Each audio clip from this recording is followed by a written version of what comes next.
ரிஷப ராசி நேயர்களே, உங்கள் ராசிக்கு 2இல் செவ்வாய் 12இல் சந்திரன் சஞ்சரிப்பதால் முன்கோபத்தை சற்று குறைத்து கொண்டு நிதானத்தோடு செயல்பட வேண்டிய நேரமாகும்.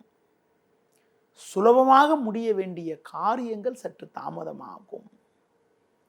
வரவுக்கு மீறிய வீண் செலவுகள் ஏற்படக்கூடிய ஒரு நேரம் என்பதால் எதிலும் சற்று சிக்கனத்தோடு இருப்பது நல்லது. தற்போது சற்று பொறுமையோடு இருப்பது, கிடைப்பதை சரியான முறையில் பயன்படுத்திக் கொள்வது நல்லது.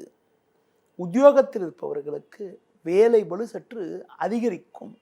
சக ஊழியர்களால் நிம்மதி குறைவு ஏற்படலாம். சூழ்நிலைக்கு ஏற்றவாறு எதிலும் சற்று பொறுமையோடு இருப்பது மிக மிக நல்லது. இன்றைய நாளில் ஒரு வளமான பலன்களை நீங்கள் பெறுவதற்கு குறிப்பாக முருக வழிபாடு மேற்கொள்வது மிகவும் சிறப்பு.